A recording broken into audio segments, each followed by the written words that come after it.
Bonjour, donc voici la troisième vidéo sur la résolution de système.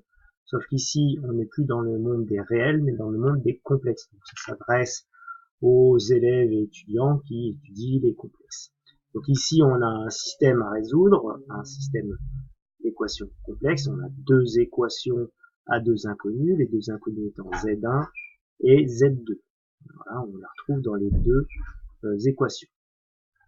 Donc, d'après le cours sur les matrices, on peut résoudre ce système-là en faisant un calcul matriciel. Donc ce système-là, on l'a vu dans la vidéo précédente sur les systèmes d'équations. On peut donc créer une matrice A qui sont les coefficients devant les inconnus. Donc ici 1 plus I, 1 plus I. Ensuite ici, ça se voit pas, mais il y a moins 1 fois Z2, donc ici moins 1.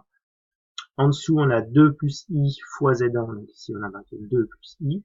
Et ensuite, on a plus Z2, sous-entendu, plus une fois Z2, donc ici 1. Ensuite, on a notre matrice inconnue, notre matrice X, qui est la matrice inconnue. On a nos deux inconnus Z1, Z2. Ici, notre matrice B, qui est la matrice résultat, donc 2 plus I, 2I, voilà les deux coefficients de la matrice B. Ensuite, on a vu dans le cours sur la matrice que l'écriture ici, le système de deux équations à deux inconnues a son écriture matricielle, de telle sorte que A fois X égale B. Et si nous on cherche les inconnus, c'est-à-dire la matrice X, à ce moment-là on pourra isoler X. On a vu la démonstration en cours, X est égal à A-1 fois B. Ça ne change rien qu'on soit dans le monde des complexes ou dans le monde des réels, le système de résolution est la même. Par contre, autant nos calculatrices, donc Casio, peuvent résoudre ce système d'équations. Je ne peux pas faire de vidéo sur la calculatrice parce que j'ai un vieil émulateur qui ne le fait pas. Mais par contre, GeoGebra le fait très bien, à condition de bien comprendre comment fonctionne GeoGebra. Voilà, donc on va voir comment résoudre un système de deux équations à deux inconnus à l'aide d'une écriture matricielle avec GeoGebra. Donc une fois GeoGebra ouvert, donc vous allez devoir aller dans Affichage et afficher la fenêtre algébrique, la fenêtre de calcul formel et ici le tableur. Le tableur va nous servir à créer nos matrices. Donc ici pour créer une matrice, tout simplement, on va mettre les coefficients. Donc il faut se rappeler du système d'équations qu'on a à résoudre. Donc ici on va donner les coefficients de la matrice donc A. Donc premier coefficient, donc on avait 1 plus I. Entrée. Ici, on avait du moins 1. Entrée.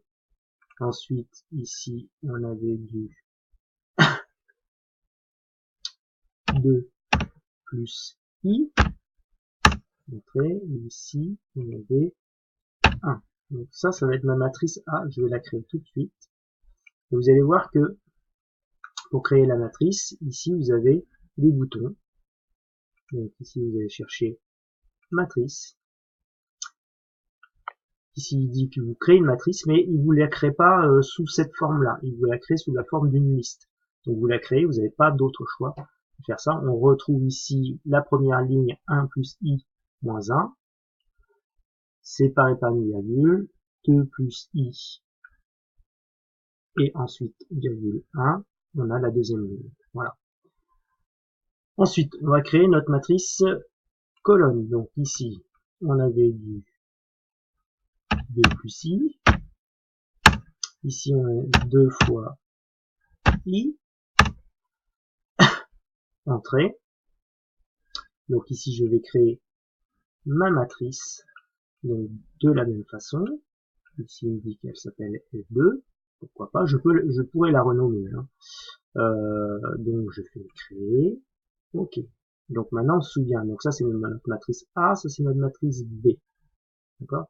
Donc maintenant, je vais demander à faire le calcul A puissance moins 1. Donc, en fait, l'inverse. Hein, la matrice inverse de A fois la matrice B. Donc ici, je vais demander à inverser la matrice L1 qui correspond à notre matrice A. Donc inverser Donc vous tapez inverser, à un moment donné, on va vous proposer matrice ou fonction. Donc je vais donc inverser la matrice. Ah, je recommence.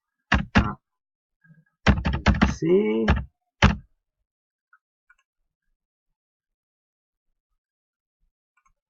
Voilà, la matrice. Quelle matrice? La matrice L1. Donc on écrit L underscore 1.